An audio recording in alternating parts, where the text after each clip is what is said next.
This is the Louie Tee Network.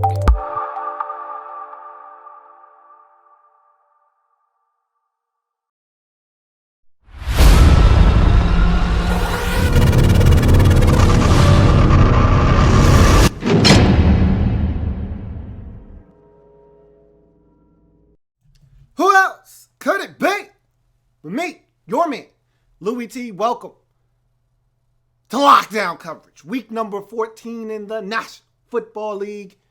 Tampa Bay Buccaneers, New Orleans Saints, NFC South family business. If these two teams say they ain't did it, then they ain't did it. But if they did, well, that's family business. You know how it goes, man. Don't act brand new. Don't act like you don't know, okay? So, big game for the Tampa Bay Buccaneers. As they said at the top of the telecast, probably the biggest game in Tampa at Raymond James Stadium since, 2002? It's been quite some time. 2003 maybe, somewhere in there, when they were actually good under John Gruden. It's been a while since a December game in Tampa has meant something. And you could feel the energy a little bit in this game, and I love the way the defense is playing. I'm not really sold on this offense. We'll talk about that here in a second. But boy, are those boys playing on defense or what? For the Saints, another lost season. Another year where the offense, you feel like it's good enough to be a playoff team, but the defense, not quite there. But now it feels like the shoe's on the other foot. Defense starting to play a lot better. Offense kind of lagging behind. What's the deal with the Saints anyway? We'll talk about that in a little while as well. But before we talk about anything, make sure you subscribe to the Louie Tee Network for more great content in 2016 and beyond. Look, we're changing the game over here. I want you to help me do that by simply hitting that red subscribe button on YouTube to subscribe to the Louie Tee Network. I'm also on Twitter. At In The Lab Room is the Twitter handle. Go ahead, follow me on Twitter. I'm also on Facebook. In The Lab Room is the Facebook page. Go ahead and give me a like there on my social media platforms, right up there in that box scrolling across the screen so you can't miss them. Go ahead, do what you need to do. Like, follow, and most importantly, subscribe to the Louie Tee Network. That being said, let's jump into this game and we'll talk about the team that was able to come away with the victory in this football game, the Tampa Bay Buccaneers. And for the Bucs, man, I tell you what, who would have thought that we'd be sitting here in December talking about the 8-5 Tampa Bay Buccaneers? Who would have thought? Man, this team has come a long way. 5 straight victories. At 3-5, they were left for dead. 5 games later, 5 wins later, this team is playing with an abundance of confidence. And it all stems from their defense. Now, the offense, it's not terrible. It's not great either. We'll talk about the offense here in a second. But I want to start with this defense because this is the catalyst for their success right now. They've had some odd scores of late. I mean, the score was 13-8 at halftime of this game. Only 3 NFL games have went to the half with a score of 13-8. Remember, what was that score against the Seattle Seahawks? What was that? Was that 14-5? What was that? 14-8? Something like weird, funky scores. Those scores only are achieved when you play defense. You get weird scores when you play defense. And the Buccaneers, they play defense. And that's what this team has done over the life of this winning streak is they're turning teams over. They're being aggressive. They're getting after the quarterback. They're stopping the run. They're getting their hands on the football. They're making the plays necessary to win football games. It's not always going to be pretty. Special teams chipping in. Great stop in this game. Down at the 1-yard line. They back-tapped it, stopped it at the 1 late in the ball game, making the Saints have to drive the length of the field if they wanted points. We're able to almost force them. We're able to force the 3-and-out, make them punt the football, give up some great field position. That's what winning teams do. They create field position, whether it's on special teams or with their defense, or in conjunction with one another, as in that case where the special teams pins them at the 1 and the defense gets a 3-and-out and forces them to kick from their own 5-yard line or so. That's what the good teams in this league do. And the Buccaneers are getting it done in all 3 phases. Now, again, you'd like to see the offense score more points. You'd like the offense to not settle for Aguayo field goals. You'd like to see them punch it into the end zone. Make it tougher on these teams, especially with the way you're playing defense. If you can find a way to get 24 points, it's going to be tough to beat this Buccaneers team because they're not giving up a boatload of points. So if you can put up, just think about this, if you can put up 24, how many times are you going to lose with the way you're playing defense right now, with the way you're generating turnovers right now? 3 Drew Brees interceptions. For the second consecutive week, Drew Brees throws 3 interceptions and no touchdown passes. I know, it sounds crazy. I know. It sounds asinine, but that's real. That's what happened the last 2 weeks. And this Buccaneers defense, much like the Lions defense last week, getting after Brees, making him uncomfortable, and getting their hands on footballs. To me, I look at this defense, and the heart and soul of this defense is right in the middle of it at the linebacker position with Quan Alexander and, of course, Levante David. To me, the life of this defense is Quan Alexander. He plays with so much energy, so much ferocity. When he makes a tackle, he gets up and he's juiced and he's pumped. When he makes a play, you know about it. You need that. You need that. Guys feed off of that energy. Who tipped the football that Vernon Hargreaves picked off? Brees trying to fit it in over the middle of the field. Quan Alexander, these linebackers, they make plays. And the rest of the defense feeds off of that. Vernon Hargreaves starting to play some good football. Made a nice tackle early in the game. He's back there on punts. He was the one that was the recipient of that deflection by Quan Alexander over the middle of the field that got picked off. They're starting to come together. Keith Tandy. Who? Keith Tandy with another game-saving interception. That's what happens when guys start making plays. It becomes infectious. Everybody gets involved. Brent Grimes with an interception in this game. You're starting to get pressure. Ayers getting to the quarterback. Noah Spence starting to rev it up a little bit. McCoy being the leader of that front. It's starting to all come together for this Buccaneers football team on the defensive side of the football. Let's move over to the offensive side and some things I saw that I liked in this game. You know what I liked? I like the return of Charles Sims. It's really strange because I said the same thing about Doug Martin when he came back, and I'm saying the same thing about Charles Sims. You really don't know what you've got until it's gone. I didn't know how much the Bucs missed Charles Sims until the Bucs missed Charles Sims. And now that he's back, you see the impact that he has. They can split him out. He can run routes out of the backfield. They can hand it to him. It gives Doug Martin a little bit of a spell, and you get a change of pace there. He just brings a different element to the game, does Charles Sims, and it gives them a little bit of variety in that backfield. And so I think he makes a difference back there along with Doug Martin. And so offensively, the Bucs are still searching for options. We know they're limited at the receiver position. That's why you go on the street and put in a waiver claim for Josh Huff, and right away he's getting a ton of snaps because you don't have a lot out there. But what you do have are 2 reliable options that you have to get the football to in Mike Evans, Mikey, and Cameron Brate. Love both of those guys. Think they're big-time players for you. Jameis Winston is comfortable with those guys, and they're going to continue to get the football. I don't think you're going to just develop another option as you move along this season. That's not going to happen until the offseason. He needs more weapons for this offense to be as efficient as it could possibly be. But that being said, if they continue to take care of the football, and through this little streak, Jameis Winston has done a pretty good job. There's an interception here or there. You know, that's what Jameis does. But for the most part, he's taken care of the football. No mistakes in this game that cost you. Could have had one. Thought that there were opportunities for the Saints to make some plays that they didn't make in this game. But that's nor here nor there. It's not your fault they didn't take advantage of some opportunities. Bottom line is he's not making the mistakes. Doug Martin not putting the football on the carpet, which we know he's been known to do. Guys are taking care of the football because there isn't a lot of room for error with this Buccaneers team. They're not scoring enough points. One week it's 16, the next week it's 14, the next week it's 17. They're not scoring a ton of points. Hell, when they scored 28, almost did 2 front flips when they scored 28 out in San Diego because that's just not what they do. But like I said, if they can find a way to scratch and claw and get to 24, they're going to be a tough team to beat because they're not giving up a ton of points week in and week out. And so in this game, they were opportunistic, and they do a lot of their damage. If you notice with this Buccaneers team, they do a lot of their damage early, like they did against Seattle, A lot of damage early. Both touchdowns to Mike Evans. First 2 drives of the game, they were done scoring for the remainder of the game.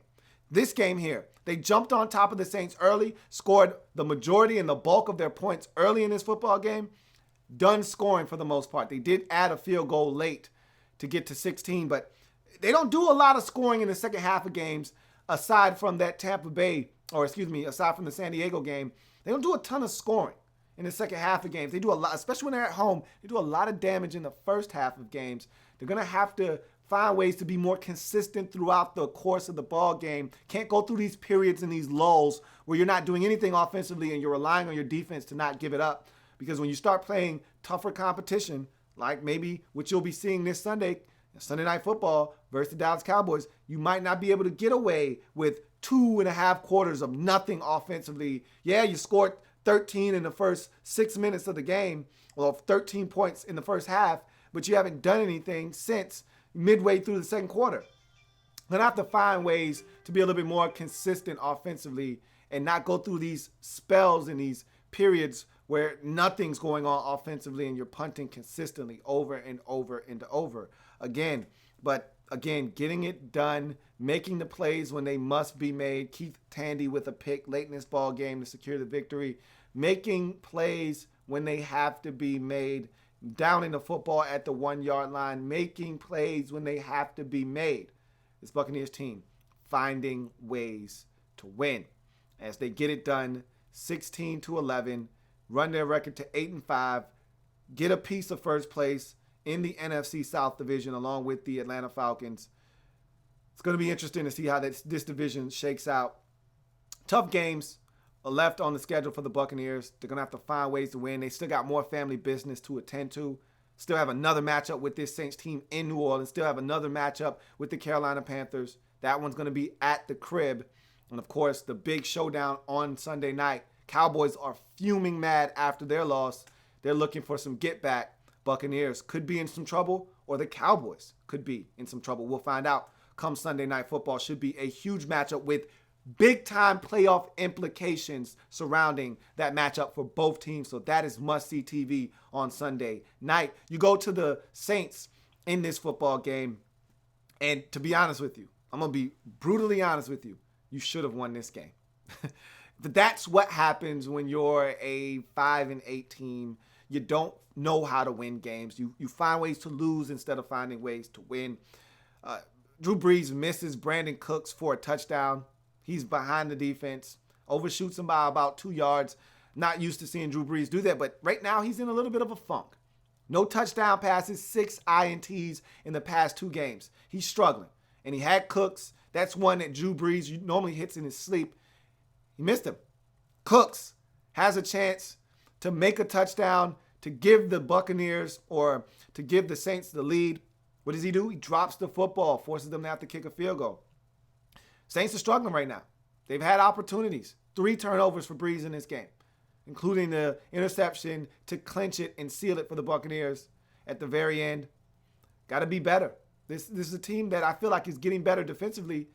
And that used to be the problem. Well, you knew what the offense was going to do. You knew the offense was going to put up points. You knew the offense was going to give you a shot, but the defense was going to give it up and give it up to the point where it doesn't matter how much you score offensively, you're still going to give up at least one more point defensively and lose the game.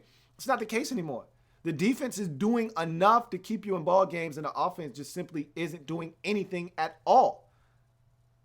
And you're not accustomed to seeing that, but the defense has gotten better. I've talked about since Paul Kruger has come on board, and you're starting to get some of your bodies back on defense. This Saints defense has been a lot better. You want me to tell you somebody that I really like on the Saints defense that's really starting to grow on me? Von Bell, the rookie out of Ohio State. He's really starting to grow on me. He's around the football quite a bit. Really like what he brings to the table. Aggressive. He has a nose and a knack for just being in the right place at the right time. Really starting to like Von Bell. They blitz him. He's around. I like him. He's really starting. I don't like the number 48 on his back, though. Like, I don't like DBs wearing 40s, period. Delvin Breaux, Von Bell, they got to fix that, man. That is so disgusting, okay? Find those boys a 30 number or 20 number and put them in it, please. Stop the madness. In any event, though, they had opportunities in this game. The Saints just squandered them. The defense played well enough to win. You give up 16 points. You're supposed to win nine times out of 10. For most teams, 10 times out of 10. But for the Saints, 9 times out of 10, you're supposed to win if you score 16, if you give up 16 points. Especially with your offense, it should be 10 times out of 10. You should be able to win the football game. 16 is nothing in this league. It's a passing league now. 16 points, that's not good for half of football for a lot of teams around the league now, let alone an entire game. And yet you were only able to muster 11.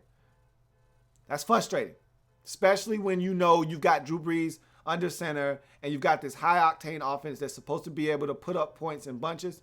That's disappointing. So looking at the grand scheme of things with this Saints team, it's been a tough season looking at the way you've lost football games, looking at the way that the defense is starting to come along, yet the offense isn't producing. So it's another opportunity for you to really do some good things, and you're not taking advantage of it. And that's frustrating if you're the New Orleans Saints. See what we got going on here. All right, so let me get to some of your comments. It looks like we are having a little bit of technical difficulty. I don't know if you guys can see me or not. Hopefully you're good. Okay, everything looks like it's working again. Let's get to some of your comments, though, before we get out of here. So Kendall Hardy says, Bucks to set up the Cowboys. We'll see what happens. That's going to be a huge matchup with a bunch of playoff implications. A lot riding on that game for a lot of teams, not just the two involved in the game, but a lot of teams will be watching that game very intently to see what happens. DG Production says, do you really think Dirk Cutter can take the Bucks to a win over the Cowboys? It's possible. I mean, look, the way they're playing defense right now, it's possible. We just saw the New York Giants hold the Dallas Cowboys to 7 points. It's possible. This Buccaneers team not giving up a ton of points. So anything's possible, no doubt about it. They can go into Big D, play some defense, slow them down. They can definitely win that game. So we'll see what happens. Enrique Valencia says, is Drew Brees done? Last 2 weeks, no touchdowns, 6 INTs. Kind of reminds me of the 2015 Peyton Manning where he started off hot and suddenly fell off. I don't think he's done, but it's one of those situations where you start thinking, are we getting close to the end? It crossed my mind, but it's still Drew Brees. So I'm not willing to say that yet. Like, he doesn't look like Peyton Manning looked like a shell of himself. It still looks like Drew Brees. He's just like I said with the Brandon Cooks play, he just overshot him. Like, Peyton Manning couldn't even throw the football 30 yards down the field. Like, we knew it was the end. With Drew Brees, I just think he's struggling right now. I just think he's in a funk, and I don't think he's done, but I think he's in a little bit of a funk, and he's just struggling to try to get out of it. He's pressing. But he could have easily had a touchdown pass if Brandon Cooks catches the football. He didn't, and that's not on Drew Brees. The one that he missed for the deep ball, that's on Drew Brees. But the one in the end zone that Cooks let slip through the wickets, that's not on Drew Brees. So, I don't think he's done now. And you guys are quick to do that when quarterbacks struggle for a couple of weeks. You guys did it with Aaron Rodgers earlier in the season. Is Aaron Rodgers done? No. DeMonte Barino says, do you think the Falcons will win the division? I do. Still think this is the Atlanta Falcons division to win. I think the Falcons have an easier go of it down the stretch than the Bucks do. And so Bucks have 2 tough road games and 1 game left at the crib. Meanwhile, the Falcons, I think, have some winnable games. They got the 49ers coming up. Like, come on, really? Seriously? Are we doing that? So while everybody else used up their get-out-of-jail-free cards earlier in the season, the Falcons were saving them up for the end of the season. Rams, now the 49ers. So they get a couple of layups. And so while the Bucks are going to be out struggling in Big D, the Falcons are going to be having a nice cup of tea against the San Francisco 49ers. So, yes, I do still think the Falcons are going to win this division. RG3 hashtag smoking that 3 hashtag 1000 says, damn, I never see Drew Brees like this before. It happens to the best of them. Okay, Father Time is undefeated, and guys struggle. Give some credit to these defenses. The Lions played well against Drew Brees. They always play well against Drew Brees. The Lions do a really good job against Drew Brees. And the Buccaneers, they're hot right now. And that's family business, and you know how that goes. So he'll be fine. He'll be fine. I don't think this is, oh no, doomsday. Drew Brees is about to be done. Not yet. He's still got some football left in him. DG Production says, if you had to put money on it, who's going to win this division? I'm rolling with the Falcons. Simple as that. Like I said, I had confidence in them after they went to Seattle and lost. I said, this team is legit this season. If they could just stay healthy, and that was my thing, and they had a little period there where they were starting to get banged up and guys weren't being able to play and you saw them struggle a little bit. But if they could just stay healthy, I think they're a dangerous team, and they've got what it takes to win this division and get into the playoffs and possibly make some noise. So we'll see what happens. But I think the Falcons are going to win the division. Enrique Valencia says, I meant 2014 Manning, not 2015. My bad. It's all good. I mean, Peyton Manning was extraordinary in 2014. Remember, that was the Super Bowl season. And we saw what happened in 2015 when he came back the next year and he was god-awful, and that was last year. So 2014 was the year they lit it up with all the records, get to the Super Bowl, and or I think that was 2013 actually, the year they lit it up with all the records and get lit up in the Super Bowl by the Seattle Seahawks. 2014, Manning plays well. He's not terrible, but he's not great. But he plays well enough that you think, okay, maybe they can do something in 2015, and then he's just horrible in 2015 as Peyton Manning. So, in any event, Enrique Valencia also says, Sean Payton leaves this offseason. If the Colts job opens up, I believe he would take it. I'm not sure. I don't know what Sean Payton's, thought process is like, I do think that he understands that Drew Brees isn't going to be around for much longer, and so that he does need to attach himself to a new quarterback that can help him in his quest to win another championship. And Andrew Luck would be a very tantalizing option. You're going to have to protect him, obviously, which they can't do in Indy right now. But, yeah. DG Production says, it's lagging a bit. Not sure if that is. No, it's not you. It's me. I'm over here struggling. I'm going to wrap this thing up here in a second.